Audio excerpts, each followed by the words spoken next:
Two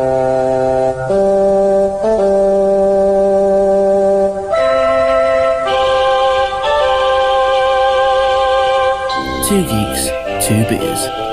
Episode 37, 2017, A Year in Geek.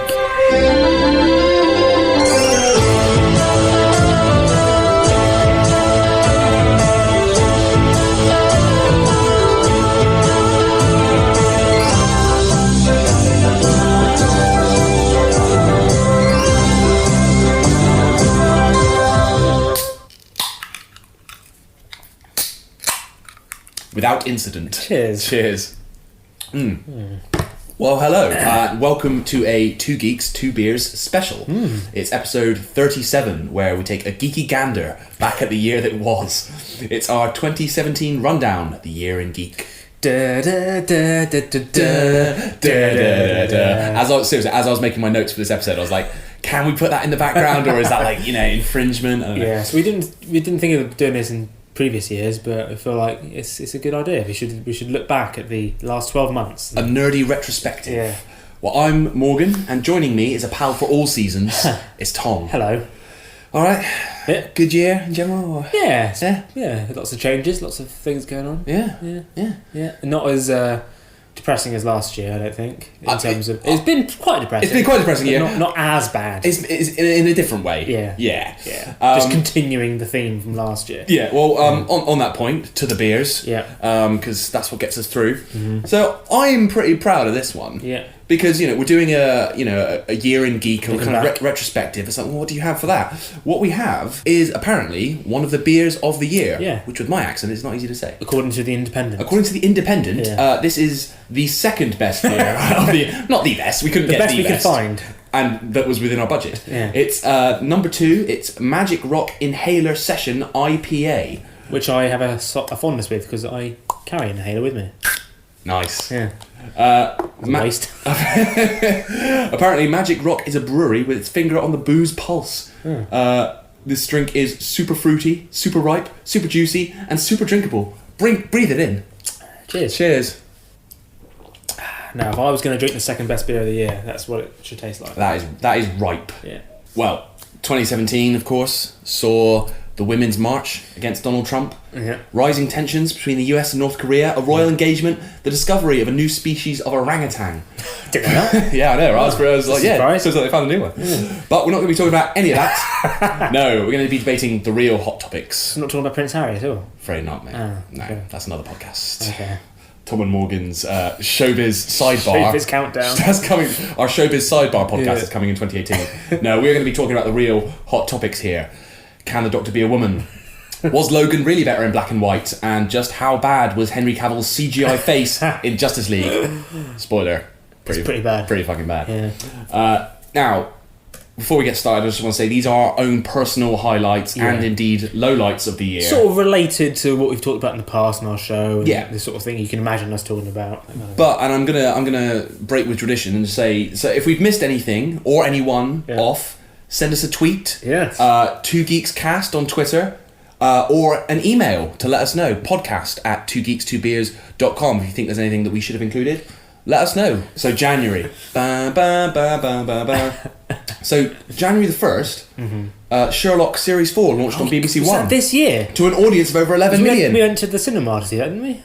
No, that wasn't even this year. That was the one with the weird Victorian special, wasn't it? That was The Abominable Bride. Oh, God. Yeah. So that was 3 years ago? No, that was 2015. Okay, I feel better now. I feel like I felt weird that was this year. No, the most recent series of Sherlock was this year. But I feel like at this point, it's a bad start. I have no opinion on that because it feels like so long ago. I can't remember what happened. Oh, it was Toby Jones and all that. Toby Jones and the sister and the long lost sister. Yeah, it was fine. It was fine. It was fine. I didn't hate it. It was just it got really good at the very end when they were like, "Yeah, we're bros again. We're running through the But fuck that. We're not going to see that now. No. It got too up his own arse, I think, is what you could say. For more incisive commentary like that, stay with us for this episode. I don't really know how I felt about that. It was just a bit up his own arse. Yeah. My Baker Street Boys. Sherlock Holmes and Dr. Watson. January 12th, William Peter Blatty, author of The Exorcist, sadly died, aged 89. I would say check out the Exorcist TV series if you've not seen it. What about the live show? You went to see that as well? Also, yeah, the stage production at London's Phoenix Theatre. Both come Two Geeks approved. They can't match the movie, obviously. Yeah. It's classic. Yeah. But check out the TV show. Check out, if you listen to this in time, check out the stage production. It's strong. I enjoyed it. Oh, yeah. January 13th, I'm blazing through. The Crystal Maze was confirmed to return for a new series, hosted by Richard Ayoade, after a special episode hosted by Stephen Merchant revived the classic game show for the first time in over 2 years. Now, I love the Crystal Maze. Yeah.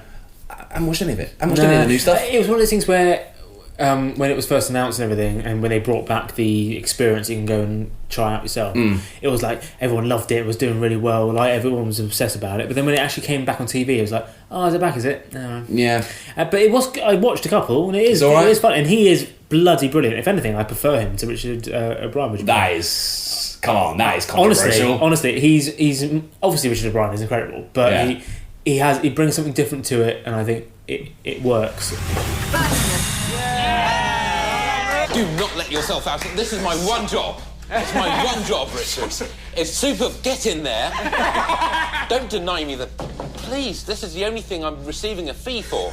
If they find out that people can let themselves in and out of doors, I could be replaced with a gas. January 19th, Miguel Ferrer died, aged just 61. Yeah, I mean, if there's one quote from him that we have to repeat... I've written it down because I knew you were going to say it. Go on.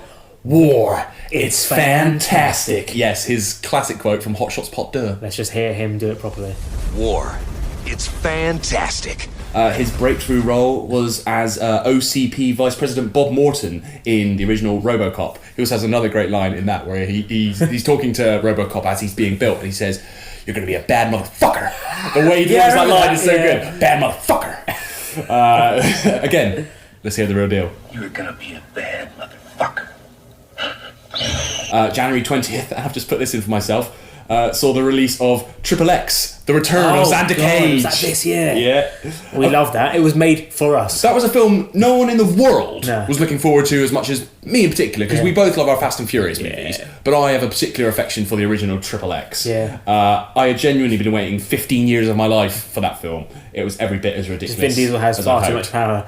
I never thought I'd be so excited to see Ice Cube appear. Is it Ice Cube or Ice T? Ice Cube. It's Ice Cube. When he appeared, I was like, yes, Ice Cube. Even though I'd never seen the second film, which he leads. You hadn't seen Triple X The Next Level. Nah, I just don't need to. No. But we like it when... Even a sequel we don't care about, we like it when things link up Yeah. because we're massive nerds. It's like, So the third Triple X movie sort of retroactively made the second one better than it actually was. Xander Cage. This is crazy. I was at Coachella and Guns N' Roses got back together, but this is way cooler. Breathe. Take your time. I know mouth to mouth if necessary. January 25th, sadly, John Hurt passed away, age 77. David Lynch described Hurt as simply the greatest actor in the world. Of course, he was... I mean, it's John Hurt. People know who John fucking Hurt is. But cult-wise, he was famously the victim in Alien's famous chestburster scene. He was also in Harry Potter, Hellboy, V for Vendetta, Merlin, and of course, he was the War Doctor in Doctor Who. Yes. Of course, suppose it makes sense. Wearing a bit thin. I hope the ears are a bit less conspicuous this time.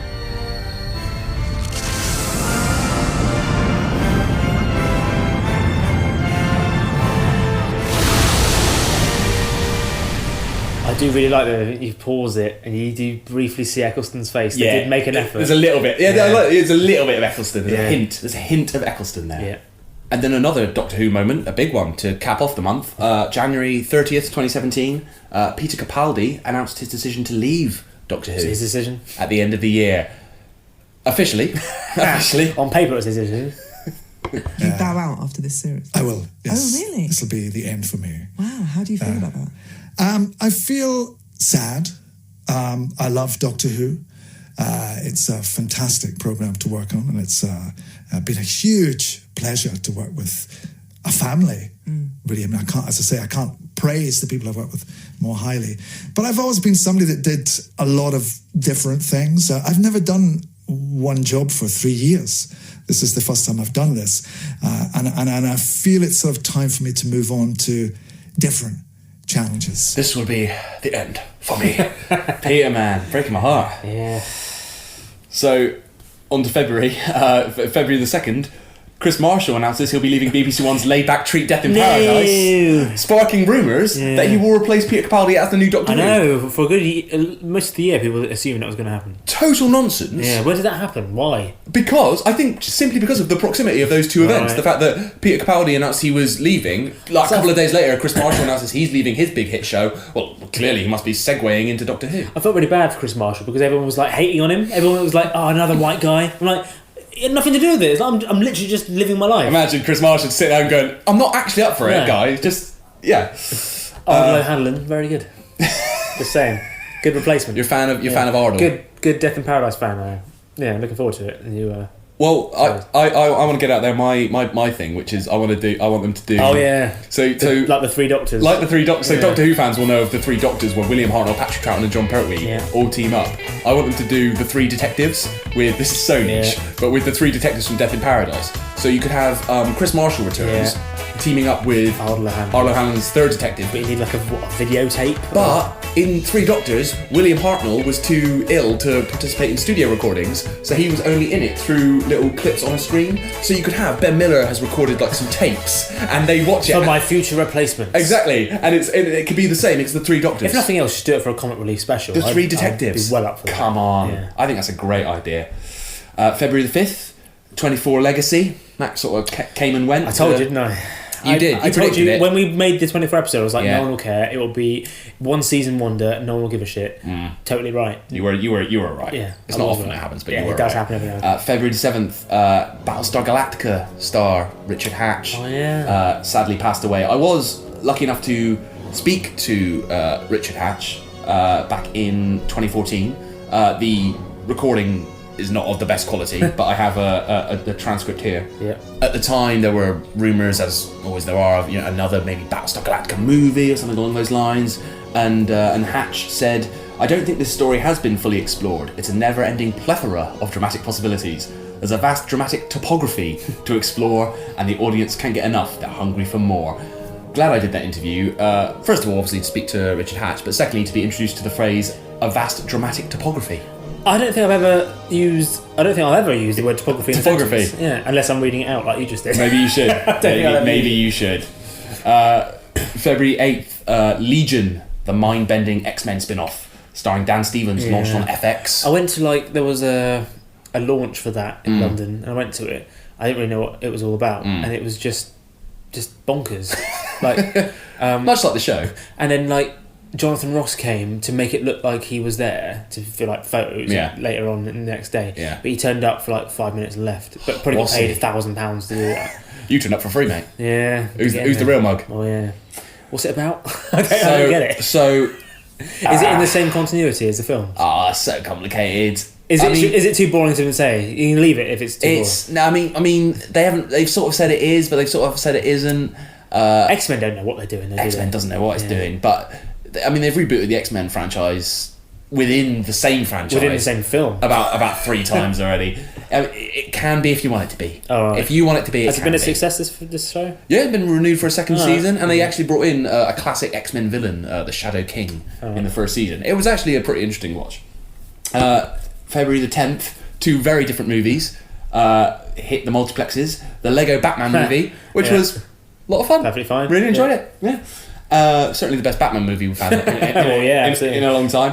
And also, and I've put at this point, just let Tom talk, John Wick, Chapter 2. Yeah. Was this had you already done the Keanu Reeves episode at this point? I can't remember if we'd already talked about it. Honestly, I can't remember. Let's have a look. January, so shortly before the release of John Wick Chapter 2. So we hadn't seen it at this point, I don't think. Well, yeah, brilliant. I mean, you were a bit you thought it had gone a bit too big. My thinking was that John Wick is pretty much a perfect movie for what it sets out to do. It's really the action is amazing. Keanu is obviously amazing. It's so tight, that movie. It's it's a good length.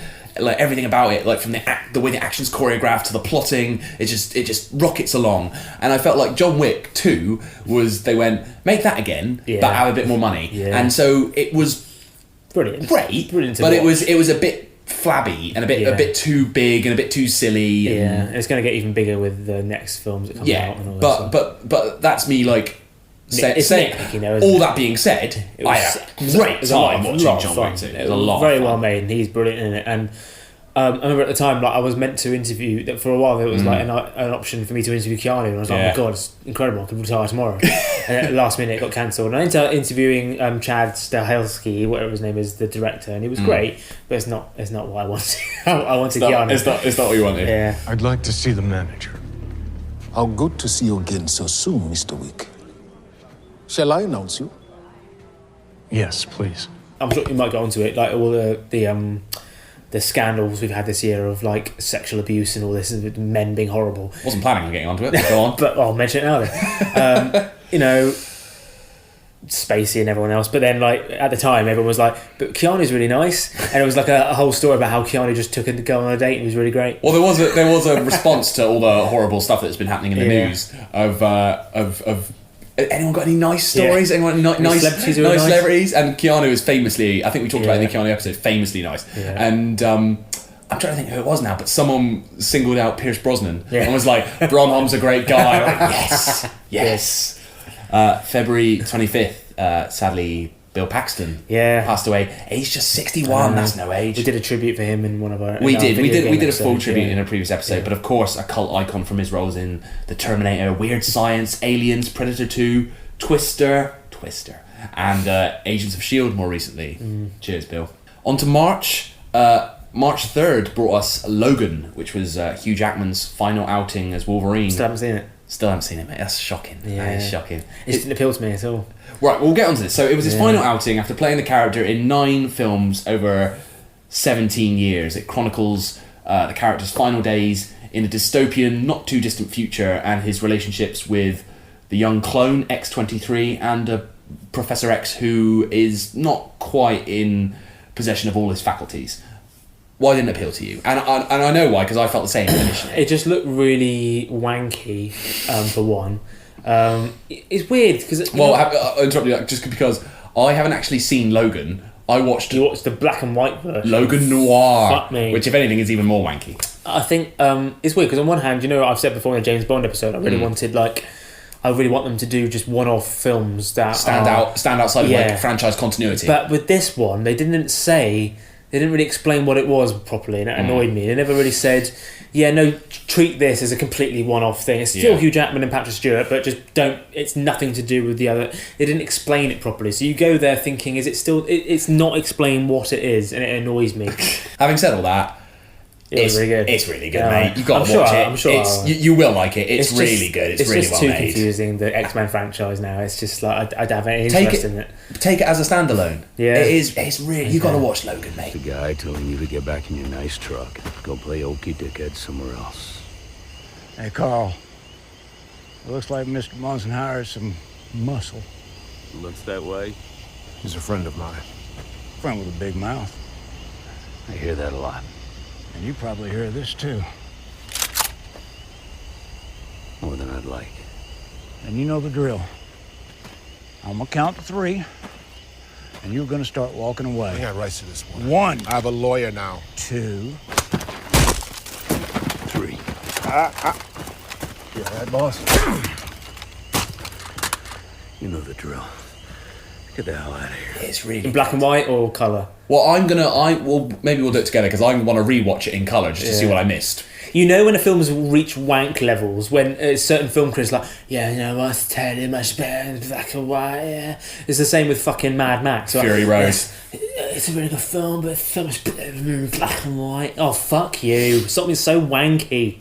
Why'd you be so wanky about it? I'm putting it out there as well. It's not from this year, but Mad Max was only okay. It was only okay. I enjoyed it, but again, like, people went over and above and beyond loving it. If you ask people what they liked about a film, they can only name one moment over and over again. That's a bit of a clue. And you say, what did you like about Mad Max Fury Road? And they go, oh, the guy with the guitar, and it was on fire. He had a guitar and it was on fire. If you put Fate and the Furious in black and white, it would look great. You know? I'm not sure it would look all that It would look better. It would look better. Everything's better in black and white. When you do any sort of filter on your phone, it looks cool on black and white. That's so true. You take a photo of a fat bloke in a Wetherspoons having a cigar, and it will look good in black and white. That is so true, actually. Putting movies into black and white is the cinematic equivalent of a wanky Instagram filter. Yeah, exactly. It is. That really is true. Well, Logan was good. You're wrong. Yeah. And I'll tweet from the Two Geeks account once I've finally seen it and give you my opinion. So March 10th, right? This is a bit of a Mandela effect. Okay. So March 10th, Kong Skull Island came out. Right. I remember that film sort of coming and going with very little fanfare. Yeah, no one really cared. Turns out, according to did quite well. According to Wikipedia, the film was a critical and commercial success, grossing over 566 million worldwide against its 185 million budget. A crossover sequel, Godzilla vs. Kong, is set for release in 2020. I remember no one liking that film and no one really caring, but apparently they liked it and they made a shit ton of money. But is this one of those films that it does really well in China or something? Do you know what I mean? Well, who cares? It made a lot of money. And it's like a Pacific Rim did really well in China. No one cared anywhere else. It's more the fact that apparently people liked Kong Skull Island. I remember it just being again a bit of a nothing movie. It came out in the height of everyone hating Tom Hiddleston because of the Taylor Swift thing. That's true. And so everyone was like, oh yeah, whatever. On the roller coaster of Tom Hiddleston's career, where it's like, going up, Night Manager, Taylor my God, Swift. we want him to be Bond, Taylor Swift, no! Kong Skull Island came on a dip. Yeah. It's unfortunate. Yeah. March 17th saw the release of Marvel's Iron Fist on Netflix, a series that marked the low point of the MCU until Inhumans arrived 6 short months later. Everyone loves Iron Fist now, compared. Yeah. Mate, can we watch a bit of Iron Fist, please? That brilliant gif of everyone in the Defenders fighting each other, fighting baddies, and he's there in the background just going, yeah. It's unfairly edited, but there is an incredible gif, if you can find it, of Jessica Jones kicking ass, Daredevil kicking ass, Luke Cage kicking ass, and Iron Fist in the background. It looks like he's just geeing them on. Go, guys, go! He's like waiting for his moment. Never comes. Badly cast. March 24th. This was weird. Saw the release of the Power Rangers movie. Christ, was that this year? Yeah. Oh my God. Which should have been a big hit. Why wasn't it globally at least that should have been a big hit? It's because they did it in the same sort of way that they did what was it called, Fantastic Four. It just seemed a bit bleak and a bit meh. It wasn't like the fun sort of camp silliness which it should have been. Perhaps. And I think I've heard people enjoyed it. Apparently it was alright. Yeah, but not the. But I always thought it was a bit of a weird thing to reboot now. I just don't think it was ever going to work. It was always a bit... Maybe they should have channeled a bit more of the spirit of Alpha's Magical Christmas. Have a bit more of that in there. That's what we all love.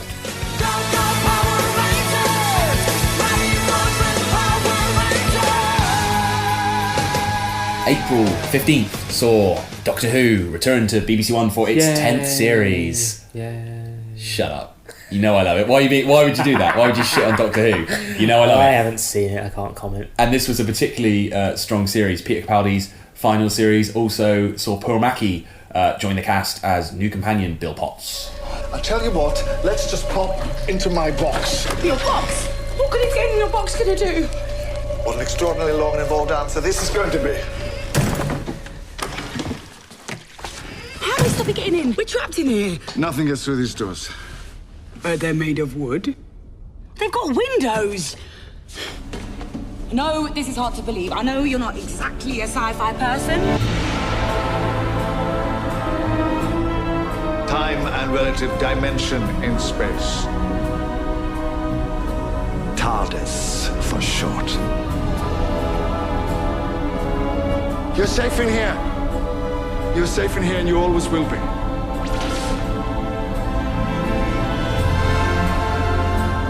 Every time I hear the TARDIS hum, I feel warm inside. Yeah. It was a strong series of Doctor Who. Yeah. Really strong first 3 episodes in particular, with The Pilot, Smile and Thin Ice. Got strong ratings though, with it. Good ratings, mate. Were they? Fine. It was fine. Look. People watch on iPlayer. Yeah, it's different times. They watch on BBC America. Globally, the ratings are still strong, yeah? That's what they all say. All the Doctor Who fans it's fine. It's fine. Don't look. Don't worry about it. Look, catch up, yeah? And +7 live ratings. That's what ITV always say about the X Factor. Exactly. No, they definitely still watch it, I promise. Do they though?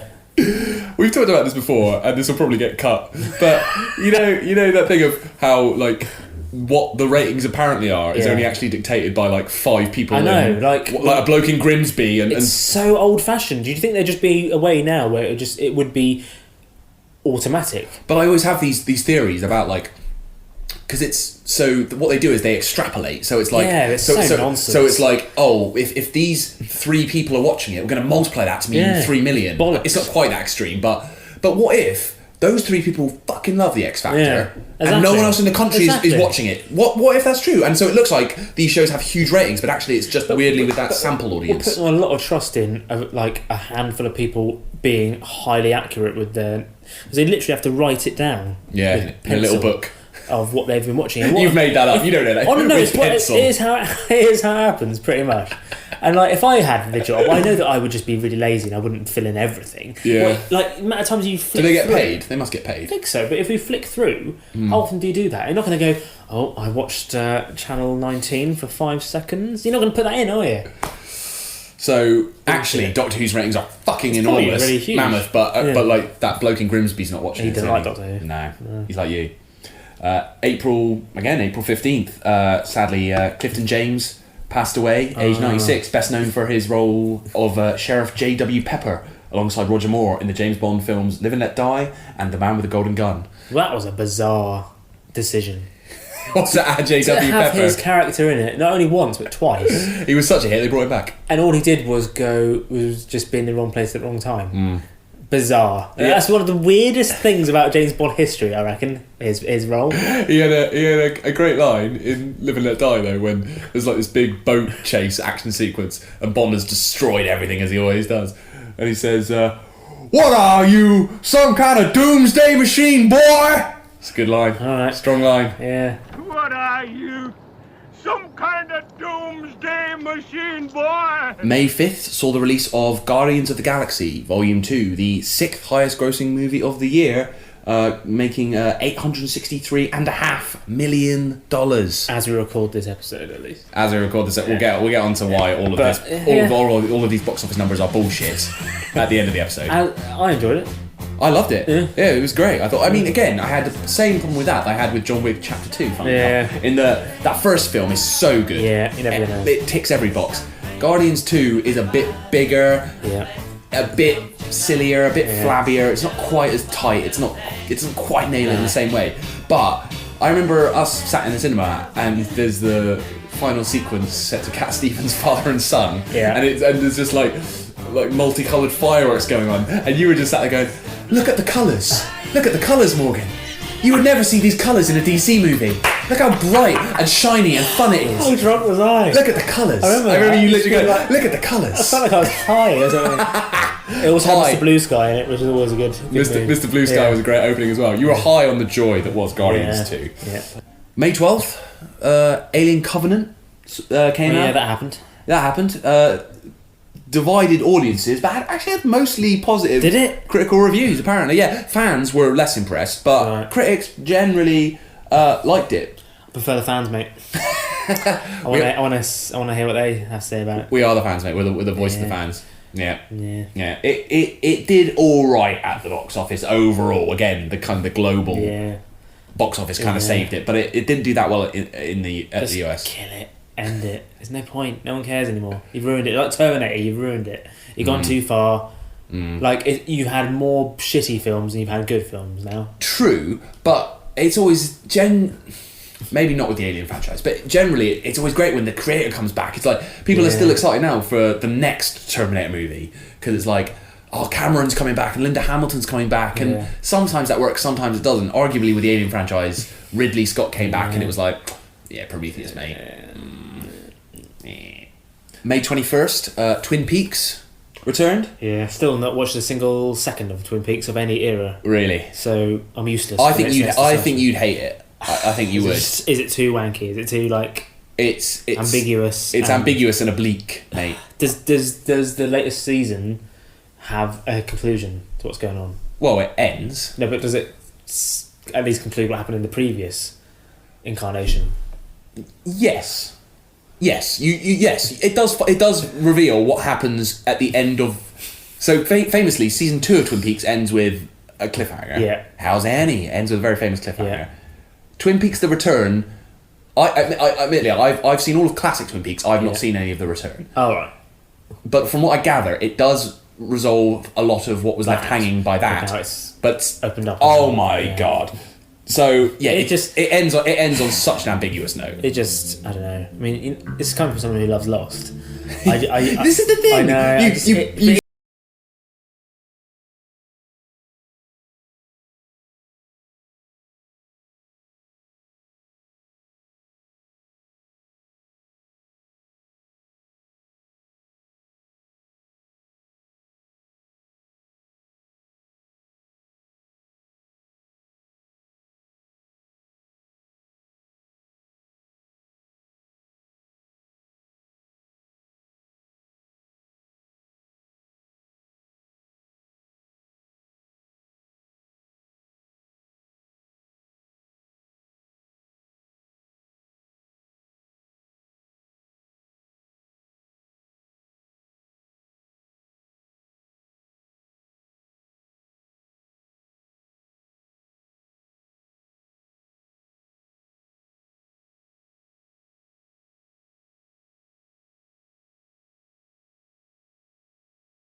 You love your fan theories. Paradise. You would. I know where I'm at. With I would if they did the Three Detectives special. May 23rd, of course. We paid tribute to him in a previous episode, but one of the ones that really hit me hard this year was the passing of Sir Roger Moore, aged 89. James Bond, obviously, but The Saint, The Persuaders, and I brought it up actually at the time, but I want to bring it up again because it was the film he was most proud of, The Man Who Haunted Himself, a psychological thriller from 1970 in which Roger's character is replaced by a doppelganger of himself. It was, and I've got this in there, it was a critical and commercial failure at the time, but it's gone on to earn a cult following. It's always a cult following. Which is the tagline of the Two Geeks, Two Beers podcast. Roger himself said of the film, "I look back with great affection on all my movies and television work. Among them all, many say my best role was in The Man Who Haunted Himself. Being a modest actor, I won't disagree." Aww. Cheers to Roger, one more time. Yeah. Who are you? Pelham. Oh, it's you. I told you about the phone call just now, Alex. Yes. Tell him. Go on, tell him you know me. You must know me. But this is Mr. Pelham. What do you want with him? I'm Pelham. I am Pelham! Don't shout. Shouting will get you nowhere. 5 months in, we're 5 months down.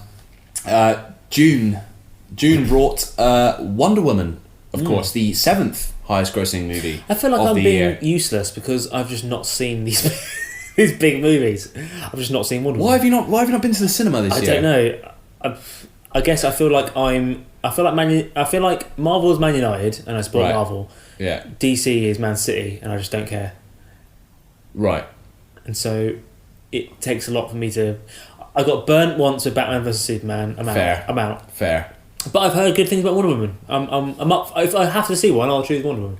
You should see it. Yeah. It's a good movie, and that's key for me. It's a good movie. It's not a great movie. It's not like everyone was saying it was like the best movie ever made, and the best superhero movie ever made. And I understand why. Yeah. Because it's an important movie. Yeah. And I get that, and I get why people went nuts for it. Yeah. Actually, it's good, and it is a good movie. It's not a great movie. It's not quite as good as everyone said. That being said, it's a good movie. Yeah. It feels very, funnily enough, after what you just said, it feels very Marvel. Yeah. It has action. You're not watching it, I'm like, Oh, jokes. They have jokes in this movie. Ah, nice. And good jokes. Yeah, actually little good jokes. Yeah, they have proper jokes and characters that likeable characters. I actually like these people. This is novel. Likeable characters and jokes and something relationships you invest in. And watch the rest of the DC universe and just lose interest. We'll get onto that. But the point is, Wonder Woman, it's a low bar, yes, but Wonder Woman is by far the best of the DC movies, and it's a standalone movie. It's worth checking out just on its own esteem. Wonder Woman. My hot take on 2017 is that Wonder Woman is good. What's that? It's a watch. A watch? Yeah, it's a watch, tells time. My father gave it to me. Been through hell and back with him. Now it's with me, and good thing it's still ticking. What for? Because it tells time. When to eat, sleep, wake up, work. You let this little thing tell you what to do. Yeah. June 7th. Now, this is, I think, testament to how closely this guy was linked to his character. You were suggesting people we should talk about in this episode, we should recall, who've passed this year, and one was Andy Cunningham, and I was like, who's Andy Cunningham? This saddened me more than most, this one. And I googled Andy Cunningham, and of course he's Bodger from Bodger and Badger, the classic kids show Bodger and Badger. If I had a screensaver of my mind where I'm not really thinking about anything in particular, it's the Bodger and Badger theme tune. Bodger and Badger. Everybody knows Badger loves mashed potato. That's where your brain goes. It's like that scene in Bodger and Badger, Bodger and Badger, na na na na na na na. Bodger and Badger are never far away. And it just continues and continues. It's like that episode, that scene in Spaced where Daisy, Jessica Stevenson's character, has just the magic roundabout going through, and I'm like, and yours is Bodger and Badger. I'll give you a quick summary if you don't know what Bodger and Badger is. Yeah, if you're from America or something, you have no idea what Bodger and Badger is. Because every episode was the same. Yeah. The programme focused on the exploits of a handyman, Simon Bodger, apparently his name was Simon Bodger, played by Andy Cunningham, and his pet badger. So, I must say, I've got this description from the Wikipedia page for Bodger and Badger, and this page is a marvel. It's incredible. It's incredible. Simon Bodger and his pet badger, who has a penchant, open brackets, some might say an obsession, close brackets, for mashed potato, open brackets, although this always seems to be the instant mashed potato, not proper mashed potatoes, close brackets. Get the right mashed potato. Very, very fussy. Again, this is from the Wikipedia page. The series focused on Bodger's attempts to hide Badger from figures of authority. Then this is fucking bit of his imagination. No, it says his own hand. It says this was presumably for health and safety reasons. A badger would constitute a hygiene and safety risk. I mean, they've looked into this. They've gone into this. So what would happen in every episode of Bodger and Badger was Bodger would go to work doing his handyman business. Yeah. But then Badger would show up, and Badger loved mashed potato, as the theme tune told you, and he would always just get mashed potato everywhere. He'd have a wooden spoon in his mouth and go, mashed potato! Why didn't Bodger just not have mashed potato in the house? I think Badger must just find it from somewhere. He just goes to his Tesco's. Yeah, goes to his co-op and gets some instant, not proper mashed potatoes, instant mashed potatoes. But then they ruined it with Mousy, didn't they? Yeah. So later on, they brought in this character Mousy, who was sort of a scrappy-do, little cousin Scampy type character. Got in the way of the bromance. Yeah. Literally on this Wikipedia page, it says Bodger was sort of phased out of the show. Bodger was phased out to focus more on the relationship between Badger and Mousy. No one wants it. We want the Bodger and Badger romance. Clues, romance. Bromance. June 9th. Now, I find this fascinating. June 9th saw the release of The Mummy, a reboot of the classic horror starring Tom Cruise. Now, this was intended to... So presumptuous. This whole thing. It's... They've invented a whole new word for it, presumptuous. They know what I mean. Hugely presumptuous. That this film was meant to spark a whole new shared cinematic universe. It's so arrogant. Called the Dark Universe, which would you'll watch it. Fuck you. Yeah, exactly. Which was to bring together all the classic great idea. Universal monsters. It's a great idea. So do you remember they released that film a few years ago, in 2014, Dracula Untold. Yeah, starring Luke Evans as Dracula. Yeah. That was meant to be the start of this, and then now they've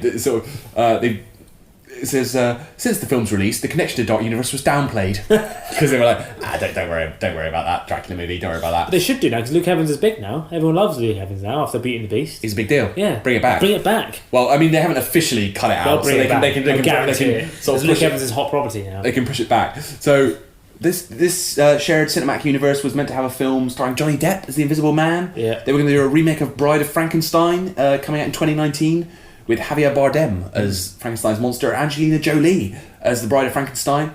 But in October, Universal decided to postpone the Bride of Frankenstein remake, which was, I think, going to be the next movie, to allow more work to be done on the script. And then in November, the writers and producers Alex Kurtzman, best known for his work on the Star Trek franchise, and Chris Morgan, who's the writer of the Fast and Furious movies, they were sort of the dudes who were going to take on this dark universe franchise and make it a big deal. They both departed the franchise. They both left that, leaving the future of the dark universe in doubt. It's just an odd thing to do because I remember they just after one movie, after The Mummy came out, which also starred Russell Crowe as Dr. Jekyll / Mr. Hyde. They released this picture with Johnny Depp and Javier Bardem, and they were like, here they are all together, the dark universe is going to happen. It's just not going to happen. No. They got them all in a room together. They went that far. That's really weird. Like, we are not experts. We're not. But if I was going to give any advice to like Hollywood bigwigs, it would be don't organise the photo shoot before you've got contracts signed for your movies. Arrogant. Like at the beginning of it is presumptuous, Tom. It is presumptuous. At the beginning of The Mummy, it says Dark Universe. Really? In letters at the start of the film. Really? And it's like, how dare you? Have you seen The Mummy? Bits of it. Right. And it's okay. Yeah. But compared to like the Mummy of Brendan Fraser era, it's nothing. No. But it's like, that's an underrated movie. But it's like, it's so presumptuous. It's so presumptuous. It's like, all we need to do is release The Mummy and hope for the best. And if it tanks, oh well, never mind. Then we'll release Dr. Jekyll or whatever and pretend it's nothing to do with that. But don't just assume people are going to love it and going to give it every single film. It's like DC all over again. Or Iron Man was a great movie, but they great didn't tell standalone movie. This. And they had a little scene at the end where it was like, oh, we're putting together the Avengers. But they didn't say it arrogantly at the end. By the way, we're going to announce 19 films. So what they do now, and it's just do it organically and hope for the best. And if it's a success, awesome. But don't just presume. Well, and you're just making fools of yourselves. Yeah, because you're going to fail. And now you look like idiots. Also, like, maybe plan all those movies. Yeah, but don't tell anyone. Secretly. Don't tell us. Don't tell us. Sign all these contracts and deals, but don't like make a big deal out of it. Just wait for the... And part of the contract is we'll wait and see if this film needs to make this sort of... box office success for then to do the next one. But don't be like, we're definitely doing it. Because now they're going to look alright. Yeah. Tit. Nah, no one cares. Jim Carrey has a bunch of turds in his apartment. Ugh, Stan, knock it off. But it's just crap. No, they're penguins. Stop it. It's Jim Carrey in whatever, you'll pay to go see it. You, July 12th. So, June 21st saw the release of Transformers: The Last Night, the latest film in the series. Right, this is the year where majority of franchises there's franchise fatigue because you're a bit of a box office nerd. Aren't you? I am. I love it. So Transformers movies up until now always did like amazing numbers. Most of them did over $1 billion, and like the last one was the biggest success of that year, whenever it was. And so you assume 2014, yeah. I think, So or 2015. from now on, you think it's always going to do well, and this one barely scraped like 300 million, something like that. Yeah. It just did not. It was the lowest performing Transformers movie yet. Also, and get this, with an approval rating of 15% on Rotten Tomatoes, it is the worst reviewed film of the Transformers series. Think of that. Wasn't it time travel and Winston Churchill and stuff? And King Arthur. But the worst reviewed of all the Transformers movies. I think that's... And Pirates as well didn't do that well, did it? It did okay. I think Pirates actually did alright at the it did alright at the box office. But again, it normally do over like $1 billion, and this one didn't get near $1 billion. But I think that's just less people going to the cinema. Pirates for me is like the latest Pirates of the Caribbean movie is a bit like Kong Skull Island. It's like I assumed it sort of came and went, but actually people liked it and it made a lot of money. Yeah. I think like the only franchises that did well this year were Fast and Furious and the Marvel movies. Well, we'll get onto that. But, I mean, despite all that, Transformers 6 is coming in 2019 with a Bumblebee spin-off that no one asked for in 2018. Who is going to watch that in their right frame of mind? People will, though. You know people will. Not enough, though. Not worth it. People are stupid, Tom. God. So we're halfway through the year. God. July 7th saw the release of Spider-Man Homecoming. Now, we saw that together. Thoughts? It's pretty good. I liked it. Yeah, I really liked it. I only saw bits of Andrew Garfield's era and I preferred it to that. Better than the third Tobey Maguire Spider-Man, obviously. Yeah. But and I want to put this out there. I feel like there's a weird tendency, just in general, to when a new version of something comes out, to shit on the previous version. Yeah. Whether or not we liked it at the time. Yeah. So when original Spider-Man was brilliant. Exactly. So when Daniel Craig came out as Bond, Everyone hated Pierce Brosnan. People suddenly hating on Bronholm, saying, "Oh, it's cheesy. It's so lame." Die Another Day was shit, but the rest of it was good. Bronholm was great. Yeah. You loved Bronholm. Oh, yeah. And it's like they're pretending now they didn't. They're too cool for Pierce Brosnan. You're not too cool for Pierce Brosnan. He was brilliant. Daniel Craig is good too, but in his own way. And it's the same thing now where Spider-Man Homecoming was great. Tom Holland, very good. But now people are sort of like looking a bit, at the Tobey Maguire movies and dissing them. Those are good movies. Well, the third one's... I mean, not Spider-Man 3, obviously. Yeah. Obviously, Spider-Man 3 is terrible. Yeah. But Spider-Man 1 and 2 are good movies. Yeah. No, it was a lot of fun, and I like how it tied into the MCU. Yeah. Not too much. But not too much, yeah. You're the Spider-Man from YouTube. I'm not. You were on the ceiling. I wasn't. Ned, what are you doing in my room? They let me in. You said we're going to finish a Death Star. She doesn't know. Nobody knows. Well, I mean, Mr. Stark knows because he made my suit, but that's it. Well, Tony Stark made you that. Are you an Avenger? Yeah, basically. July 14th saw the release of War for the Planet of the Apes. Oh, yeah. Apparently the best of the Apes films since the 1968 original. Again, I said this so many times in the episode that we did of Planet of the Apes. I'm just surprised that there's enough demand and love for it, because there is. It does really well people every love time. It. But there have been like Kong Skull Island. I'm just surprised there's enough people that went and saw it. People love monkey movies, mate. Yeah. There have been calls for Andy Serkis to get an Oscar nomination for his motion capture role as the intelligent ape Caesar. Yeah. People bloody love those Planet of the Apes movies. I'm just surprised. Sorry, we're going to talk about Doctor Who again. So brace yourself. What happened now?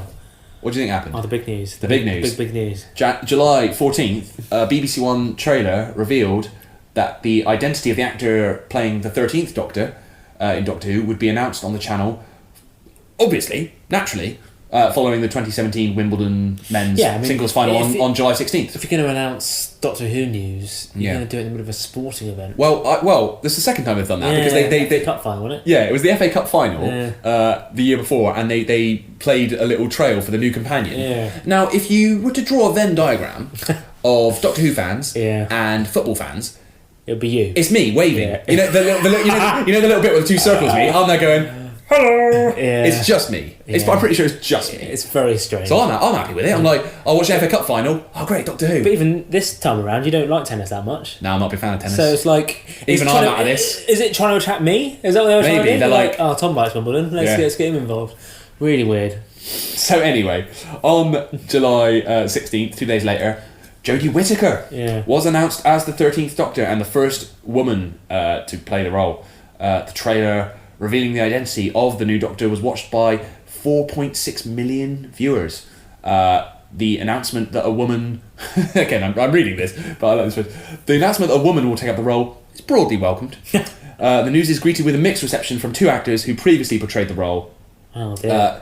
Peter Davison, he said he felt a bit sad that the character may no longer be a role model for boys. His comments were dismissed as rubbish by his successor Colin Baker. PD, mate. He got run off Twitter. I know what he was trying to say, but he's wrong. Do you know what I mean? It's like, I get it, but no. We've had enough. Peter, no. We've had quite enough role models over the years. For me, it was just a surprise it was her, just because she wasn't really touted as an option. It was a classic thing, though, of... Because, as we discussed, it was Chris Marshall, it's going to be Chris Marshall, surely it's going to be Chris Marshall. But out of all the lady options, it was people like Phoebe Waller-Bridge and all these kind of people. Phoebe Waller-Bridge. Jodie Whittaker was never one of the options. until Classic. This happened with Matt Smith as well. Like 2 days before she suddenly really? popped up. But when it was Matt Smith, it was hilarious because I remember there was like a news report and it was like, yes, the actors rumoured to play the 11th Doctor are Patterson Joseph, Benedict Cumberbatch, and some bloke we've never heard of called Matt Smith. It's probably him. It's Whereas him. with Jodie Whittaker, because she'd worked with the new showrunner Chris Chibnall on Broadchurch, it was like, oh, they're just picking her out at random. Turns out it was her, and we got a little clip here where she talks about the role. I hope, my gender isn't a fearful thing for the fans, because it's because in this world particularly, there aren't rules, and that's a great thing, So hopefully, everyone's excited as I am. On to August. August the 5th saw the release of The Dark Tower, the long-awaited adaptation. The long-awaited adaptation of Stephen King's novel series. Who cares? Again, it didn't make a lot of money, but it didn't flop at the box office. It made 111 million against a production budget of 60 million. Yeah, though. but it's still a flop though, isn't it? In the grand scheme of things. This is something that's been touted for fucking ever. Well, this is my favourite though. It was not a critical hit. Critics called it a dull disappointment without any set audience, incomprehensible to newbies, and wildly unfaithful and simplistic for fans of King's books. I mean, this is something where Idris needs a big hit. Idris does. And he hasn't had it in America. I know he's in Thor, but no one... He's coasting as Idris Elba at the moment. He's not really, that's so true. Idris Elba is like pure charisma. And it's like, why can't they find the right vehicle for Idris Elba? And it almost derailed the reconnaissance, this film, didn't it? Like, Matthew McConaughey, I feel like the reconnaissance might be over. I think it is. Controversial statement. I mean, what was his last good stuff? Interstellar? Yeah. Yeah. It's a while ago now. Hasn't hit in a while. No. But a month later, in September, it would sort of restore the reputation of Stephen King adaptations. Great movie. People seem to get really behind it. As it were, right after it got announced. I think not only is it a cult factor, but then I think it just looked good and had the Stranger Things quality to it. Yeah. I wonder if it would have done so well if Stranger Things hadn't already brought back that kind of like 80s. Yeah, not craze. only is Finn Wolfhard in it, and he's got a weird fan base already, even though he's like 9. But yeah, it has very much the Stranger Things-esque-ness. And apparently the guys who were making it were making this totally independently. They had no idea what Stranger Things was whilst they were making it. And it was just coincidence that Wolfhard was in it and all that kind of stuff. Really? And so when it came to like promoting it, everyone thought, it came to promoting it, people were like, oh, you're just copying Stranger Things. Like, no, we were doing this at the same time. We didn't know what was happening. If anything, doing it first. But it's weird how Stranger Things is influenced by so many movies like The Goonies and so on, but also the original It. And now the new It is kind of feeding off of Stranger Things. It is really good. It is really good. My grandfather thinks this town is cursed. He says that all the bad things that happen in this town are because of one thing. An evil thing that feeds off the people of Derry. But it can't be one thing. We all saw something different. Maybe. Or maybe it knows what scares us most, and that's what we see. I saw a leper. He was like a walking infection. But you didn't. Because it isn't real. None of this is. None of this makes any sense. They're all like bad dreams. I don't think so. I know the difference between a bad dream and real life, okay? We're all afraid of something. Got that right. Why, Rich? What are you afraid of? Clowns. August the 18th saw the arrival of The Defenders on Netflix, an 8-part miniseries that fused... Defenders. An 8-part miniseries that fused Daredevil with Jessica Jones and with Luke Cage, and somehow managed to be not as good as any of them. The big problem with it was too tied into... Weirdly, they were like, what's the one series of those 4 shows that everyone hated? Iron Fist. Should we basically make this a sequel to Iron Fist? Yeah. Why did they do that? Should we make the whole plot revolve around the character of Danny Rand and make all the other characters kind of dance around him? That's so weird. Yeah. Well, they made Defenders straight after Iron Fist. Yeah. So there was no way they could have known that people would hate Iron Fist, except by watching Iron Fist and realising that it was fucking terrible. Could have done that. They should have just waited a bit of time and gauge the audience reaction and then do it. Don't just presume again. It's presumptuous again. Stop being presumptuous, please. Do you know what that is? You know how they have like Oxford Dictionary Word of the Year? The word of 2017. Two Geeks word of 2017. Presumptuous. Are you Googling it now to make sure it's not a real word? It is a word. Presumptuous. It is a word. Presumptuous. Yeah. Not presumptuous. It's the same thing. Presumptuous. Presumptuous. No one says presumptuous. It's I do. Everyone does apart from you. Too hard. Presumptuous is the drunk man's presumptuous. Fair enough. On to September, 9th month of the year. September saw the arrival of the Orville on September 10th. Yeah. A Star Trek pastiche that, if nothing else, gave us a definitive answer to the question, will Hollywood ever put a stop to Seth MacFarlane? The answer is no. The trailers made it look so funny and so awesome. And then do you know what they did? They put all the jokes in the trailer. Yeah, and then it turned out to be some sort of weird, far too serious thing. Apparently it's not bad. No, but it's not what they made out like it It's was. just not a comedy. It's just Seth MacFarlane went, okay, so here's my pitch. What if Star Trek, but me? It's like, you like Star Trek, right? You like Shatner? Imagine, just take Shatner out. Put me in. That's very good. Me, Seth MacFarlane. Put me in. And it's like, it's literally just Star Trek with Seth MacFarlane. It's so boring. So boring. And it's been renewed though, isn't it? It's coming back. Second series. It is coming back. People love it. People love the Orville. What is it? A small ship entering range, Captain. If it continues on its present course, it will encounter the anomaly. Put it on the viewer. Ugh, Horbalak, smugglers. Hate those guys. Alara, hail them. You're on, sir. Unidentified vessel. This is the USS Orville. Please respond. What do you want? Your course is about to take you directly into the path of a spatial anomaly we've discovered. We recommend you change your heading immediately. Garage Kaluga. Anybody speak Horbalak? The direct translation is, you can shove it up your... Okay, got it. So I feel like this is the one show, the way we have to veer from laughing to very serious matters. But September 15th did sadly see the loss of Harry Dean Stanton, age 91. He was a lot older than I thought he was. Yeah, well, this is incredible. He racked up 200 screen credits over a career that spanned more than 6 decades, with notable cult roles in Alien, Escape from New York, Twin Peaks, The Avengers, but of course, in so many movies. You forgot The Last Stand, starring Arnold Schwarzenegger. Right? Maybe intentionally. His weird sort of comeback movie after being a governor for ages. Yeah, The Governator. Yeah, him, Johnny Knoxville, and Paolo off Lost. That film was not as good as I wanted it to be. I love that film. Okay, really? yeah. I sat down with because I know you have different feelings. I loved The Expendables, in particular the first one. Yeah. It was literally everything I wanted it to be. It was so fucking ludicrous and brilliant, and they fight Eric Roberts, and it's brilliant.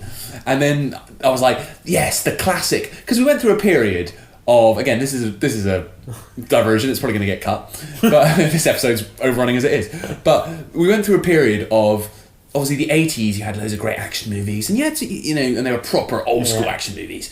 And then in the sort of early noughties, it was all Jason Bourne, and it was all these kind of like, they were good in their own way, but they were these po-faced and very po-faced and very like intellectual. They were more like thrillers. You didn't have these kind of balls to the wall. And then Bond got like that as well. And then Bond went like that as well. I wanted these balls to the wall action movies, and so when Expendables came, I was like, this is a throwback. I love this. And then I was like, yes, Arnie's back, Stallone's back. And what I'm saying is, I watched, me and my friends did a double bill of The Last Stand and The Last Stand was okay, but then there was this film called Bullet to the Head, and it's called it looked awesome. The star is Stallone. Yeah. He teams up with Han from the Fast and Furious movies and fights Jason Momoa, and it's called Bullet to the Head, which I cannot say without punching the air with every word. Boring.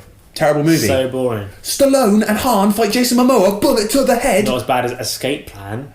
Do you remember? And then you and me, and then it was sat down. We were like, right, so good. Arnie teams up with Stallone. Yeah. It's basically Prison Break, which we love, but with Arnie and Stallone fighting Jim Caviezel and Vinnie Jones. I can't remember what happened. I think we might have fallen asleep. No, it got to like an hour and a bit in. I remember us just sort of looking at our phones, sort of talking about what we're going to do next day. Just we're not bothered. No. It's like, I remember sitting there going, what are we doing?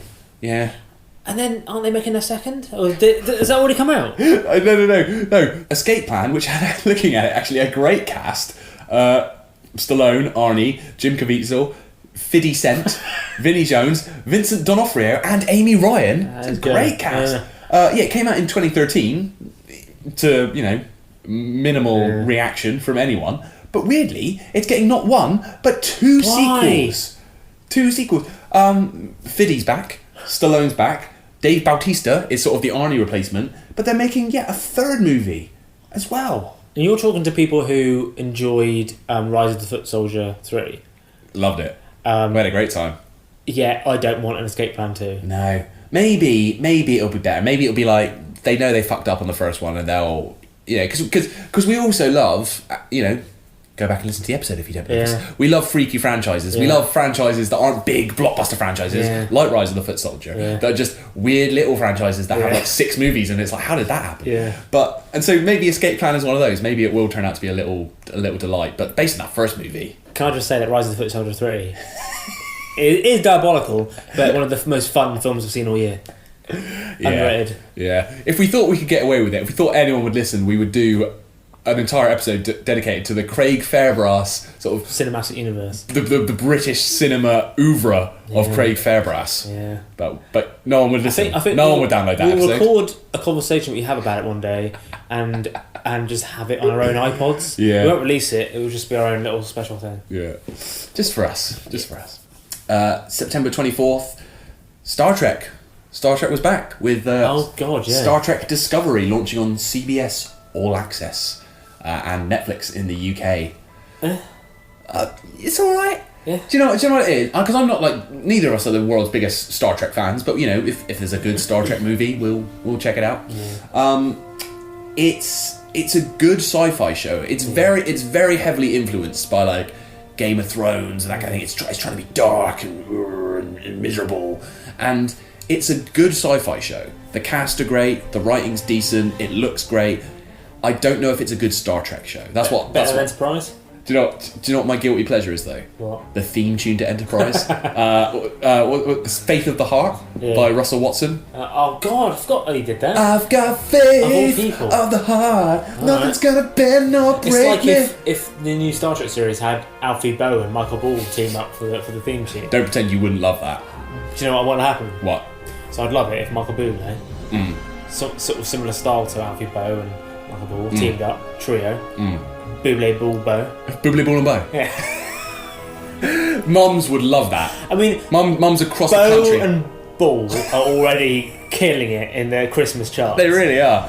All they need is my God, throw Bublé in there. Bublé, Ball and Bow, boy. Yeah, I mean, that's gonna... That would go nuts. Yeah.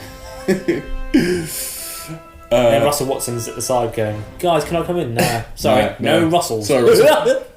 I'm sorry, I completely forgot that was what we were talking about. Yes, I love the theme tune to Enterprise, and yeah, October 6th saw the release of Blade Runner 2049. Have you seen it? I've not seen it. No, I've not seen it. You hate Blade Runner, don't you? The original. Why are you exposing that now? You do though. You've said it in a past episode. Did I? Yeah. I don't hate it. It's overrated. I don't get it. Yeah. I watched Blade Runner and I'm like, it's alright, a bit slow. I know it's bad. I preferred the video game to the actual film. What's the video game? Oh, I think I mentioned it in the point and click adventure episode. It's like it's nothing to do with it's in the same like universe as the film, but it's different and it's great. I really want to see this, but I need to reacquaint myself with the original film. Right, so this is the thing. So it was a sequel to the 1982 film, released 25 years later, didn't do huge numbers at the box office. And I would argue, having not seen it, but I would argue that's because you had to be so deeply rooted in the original's kind of mythology to get it. So it's like, 35 years later, mate. Yeah. Only like the Blade Runner hardcore are going to go see this movie. And that's why it didn't do that well. It got good reviews, but it did not do that well. It did get good reviews. Yeah. The critics were pretty effusive about Blade Runner 2049. I seriously, at one point, and I'm plugged into the what's going on with geekdom, and I want to chat about all of it. I had to, you can mute things on Twitter. I muted Blade Runner 2049 because I was sick of hearing people talk about it. The critics called it visually stunning, a mesmerising mindbender, a visual feast, and a narcotic spectacle of eerie and pitiless vastness, by turns satirical, tragic, and romantic. Make love to me, Blade Runner 2049, please. It's not that good. I know I've not seen it, but how good can it be? Like, people were acting like it was not just the greatest film ever made, but like the greatest work of art. It's like, what? Mona Lisa? Fuck off. Blade Runner 49. Hang that in the fucking Louvre. I feel like with films nowadays that we should go and see a film and then be in like a review quarantine for like 10 years. then you can review it. Because at the time everyone's like, oh my god, Dark Knight is the best film ever made. Yeah. Highly enjoyable movie, really good fun. Good film. Great film. Good film, enjoy it. It's not the third best movie of all time, as IMDb will make it seem. Well, this is the problem with all lists and polls, and I always pick on this particular example, and I apologise because you're a big Robbie Williams fan. but then again, you've shat all over Doctor Who during this, so fuck you. It was always the case that there would be like lists of like the greatest songs. It would be like the greatest songs of all time. No, it was 1999. It was Music of the Millennium, right, on BBC, I think it was, and it was a big deal at the time. There was lots of people voting for it. And Robbie Williams probably at the height of his powers. Yeah. And like he was, Angels was voted like the best song ever made. Yeah. And Robbie himself was like up there with the Beatles and Elvis and all this. Yeah. And it was just ludicrous. Even he himself would have gone, guys, this is... Angels is not the greatest song of all time. I love Robbie Williams. It's like not even my top 20 Robbie songs of all time. Exactly. So, and my point I'm making is, whenever you do... Can't even talk about Robbie Williams on... Won't make the final cut. If it does, I'll be surprised. My point is, when you what is my point? My point is, when you do a list, it's always going to be what's actually the greatest of all time, because as you say, time has passed and we've got perspective on it, and then it'll be whatever came out in the last 5 years. My rule is, whenever you do these greatest lists, you're not allowed to do the last 10 years.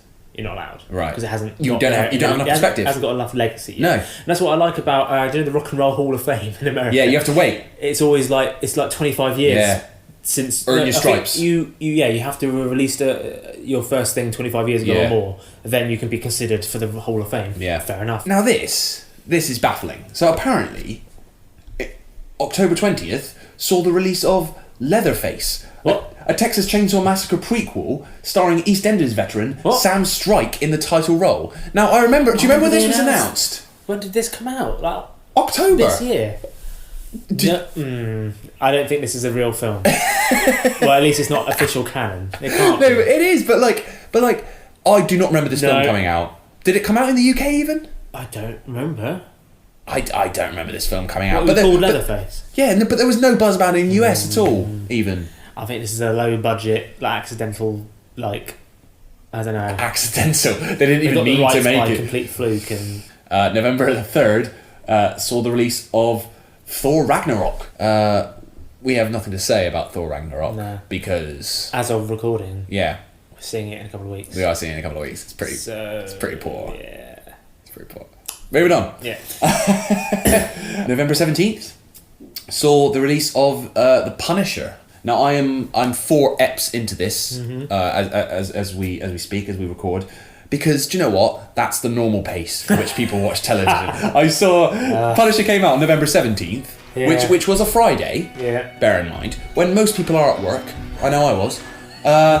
The morning of November 19th, the Sunday, Marvel tweeted, "Watched all the Punisher yet?" No, I haven't. Fuck's sake! I hate this binge watch culture.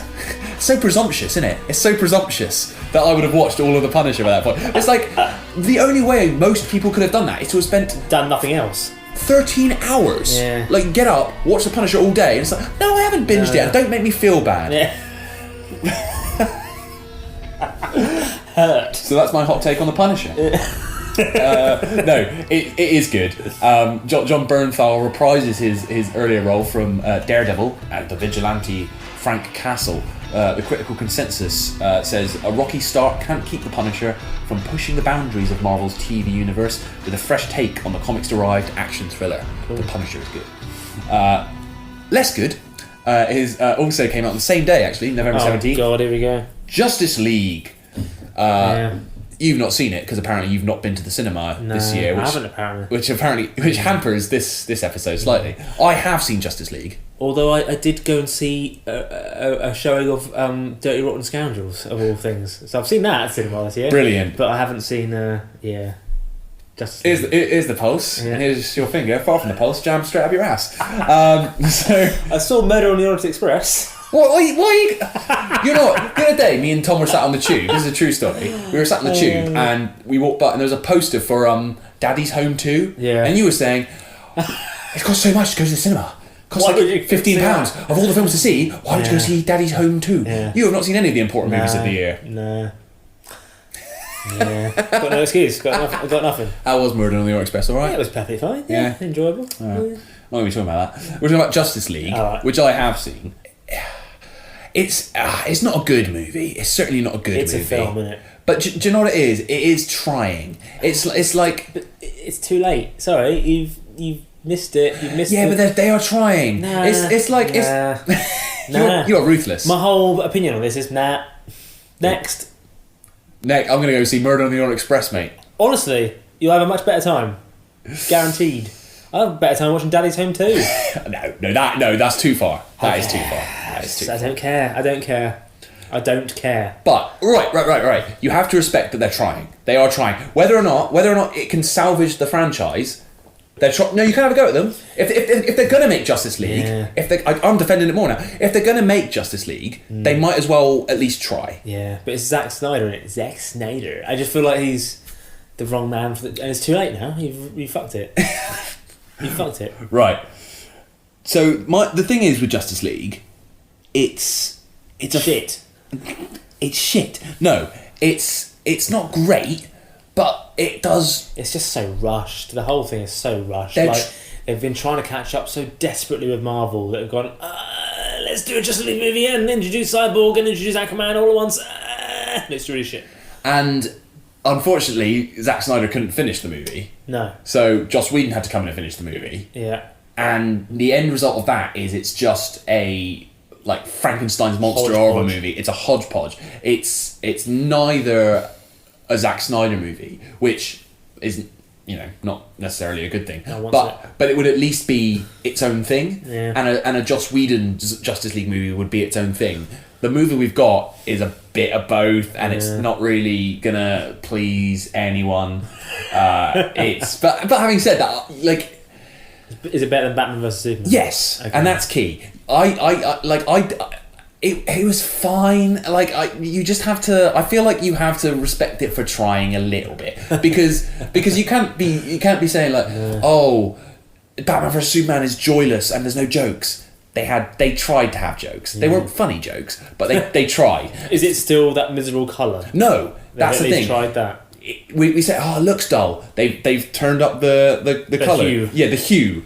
It's of a brighter hue. Okay. So it's not great, but I feel like we can't sit here and criticise make all those criticisms, and then they did try. They tried to respond. I just feel like we're living in a world now where a Justice League film came out with Batman and Superman and Wonder Woman all in the same place, and it was meh.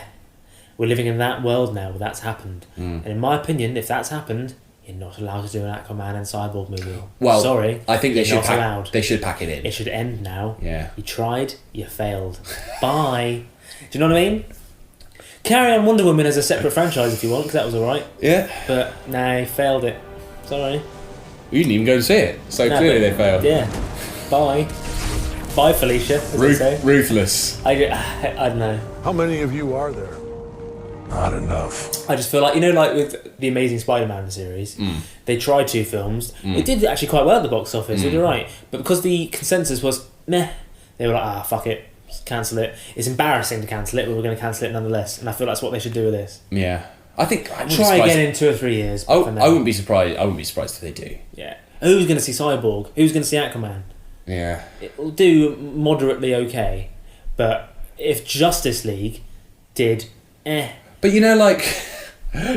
when if there's a kid and he goes to school and he's not a great looking kid, he's a nerd. Yeah. And then he looks awful. If that kid came to your school and he got some decent clothes and a haircut, you'd be like, at least he's trying. Yeah. And that's my final word on Justice League. It's it's still a mess. Yeah. But at least it's trying. But also, don't make any more. Nah, leave it now. You tried. Leave it. Fair dues. You gave it a good shot. Yeah. You fucked it, but you gave it a good shot. And let someone else try it in 5 years' time. Yeah. Yeah. November 21st. And this is a bit of a weird one. Another bit of a bodger. November 21st saw the passing of the actor Rodney Bewes, best known for playing Bob Ferris in the BBC sitcom The Likely Lads, and its sequel, Whatever Happened to the Likely Lads. Both favourites of ours. Yeah, we spent many a time when we lived together just eating crap food, just watching The Likely Lads and just pretending we were Bob and Terry. And, well, I like to think of us as the Likely Lads of Geek podcasting. Yeah. Just moaning about the past, but it was all better back then, even though we weren't even there. You just summed up the Two Geeks, Two Beers podcast. Yeah. But also, I feel like we're justified in putting a tribute to Rodney in here. Not only for those reasons we just stated, but also because he was in Doctor Who. In 1984's Resurrection of the Daleks. I mean, not what its finest hour. Played the character of Stein. He delivers one of the greatest lines in Doctor Who of all time. It's up there with, "No, not the mind probe." he delivers the line, "I can't stand the confusion in my mind." I mean, but no one's going to be able to give that line. Laurence Olivier could not deliver, "I can't stand the confusion in my mind." So, cheers to Rodney Bewes. Yeah, cheers, Rod. I can't stand the confusion in my mind! Now on to the final month of the year, December, and yeah, you have caught us. We have pre-recorded this episode because, you know... It's not actually December yet, is it? No, it's late November. Yeah. Christmas is a busy time, but, you know, we set some time aside to pre-record a couple of episodes for you, so be grateful if anything. I mean, come on. Get off our backs. Yeah, shut up. The point is, it's not December yet. December hasn't happened. Coming in December, on December 15th, The Last Jedi, and all those box office numbers we talked about earlier, it's like, what's the second biggest hit of the year? The Last Jedi will blow them all out of the water. It's going to fall out of the top 10, let's put it that way. Yeah. What do you reckon? Not like number one? They can't do it in time, surely. No, it depends how you do it, because Wikipedia always does it of the top 10 films that were released in that year. So eventually Star Wars will have been... You think it'll be the top grossing film of the year? It won't be of the calendar year. No. Do you know what I mean? Yeah. But it will have been... in terms of films that were released in 2017. You think it will be the highest grossing film of 2017? Yeah.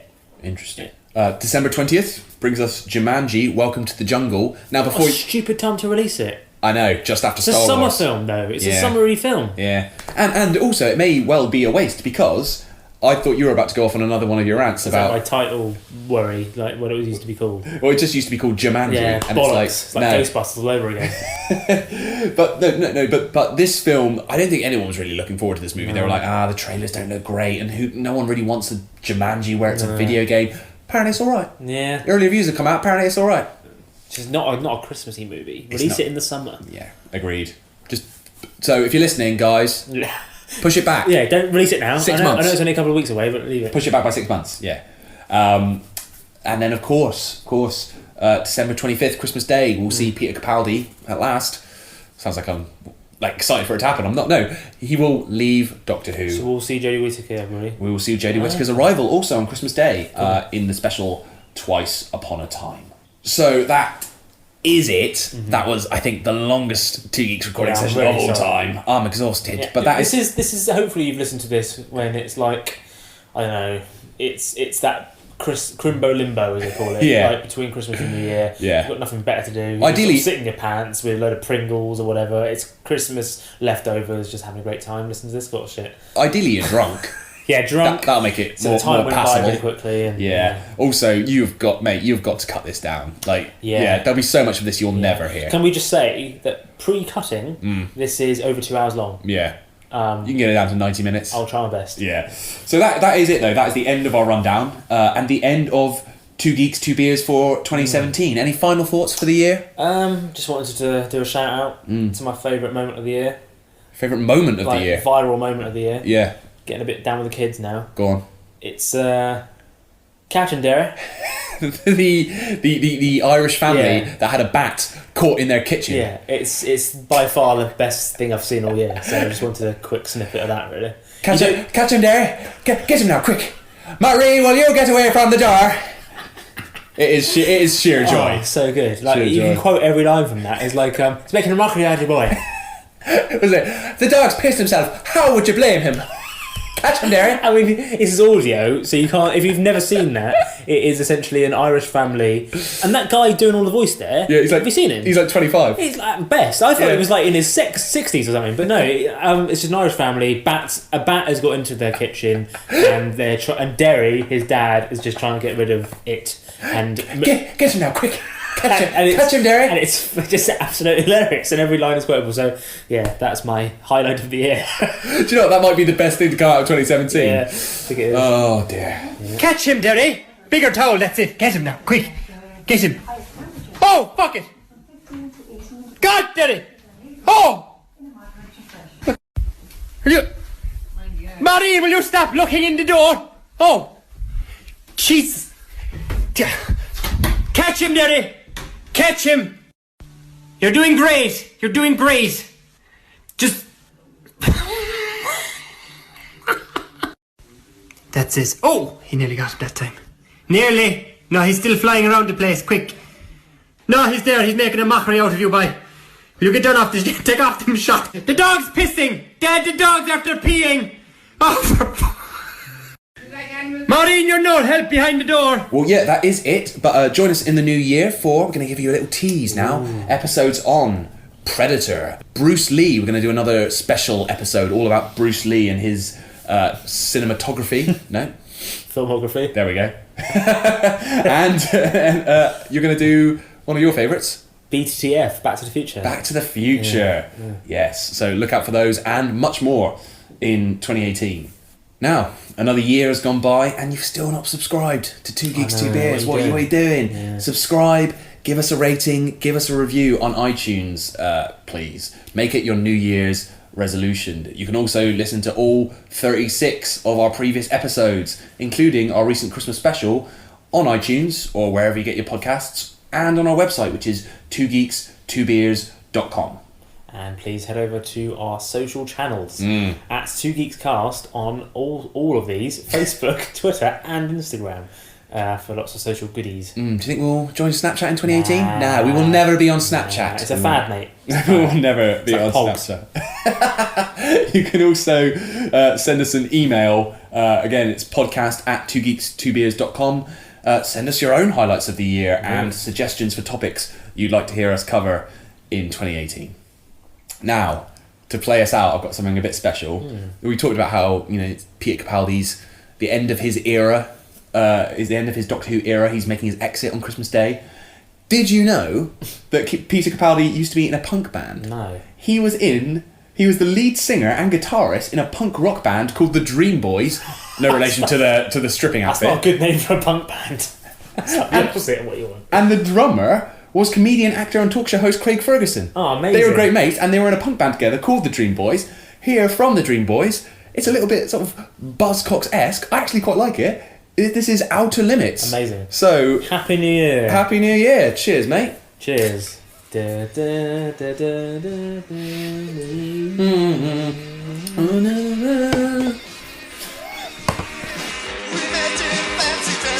how it was to me, but I never was prepared to cope with all your idiosyncrasies. And in the cold light of the day, things don't always look the same. I wondered where you'd be, it all you to always look that way. It was in the outside of us, it was such a long time ago. I was so happy in the outside limits. I just never wanted to go. What she collected in last jars, that was her affair, not mine. Because she spent all over renames, and the rest never spent time. I spent habits, I spent hobbies, made strange noises in the night. Oh, I guess I knew all along something wasn't right. It was in the outside limits, it was such a long time ago. I was so happy in the outside limits. I just never wanted to go.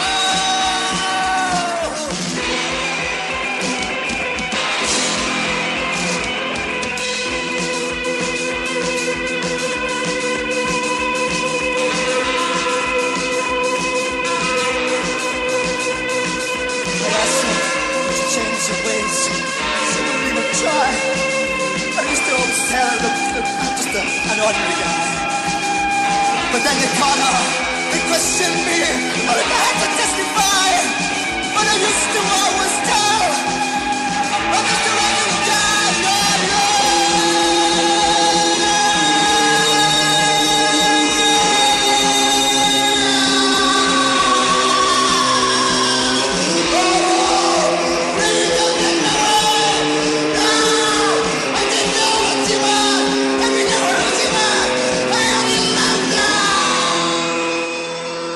November 21st. No, I fucked that. Oh my god. Is this the longest episode of all time? Yeah, we're approaching 2 hours now. Fucking hell. Yeah. Alright.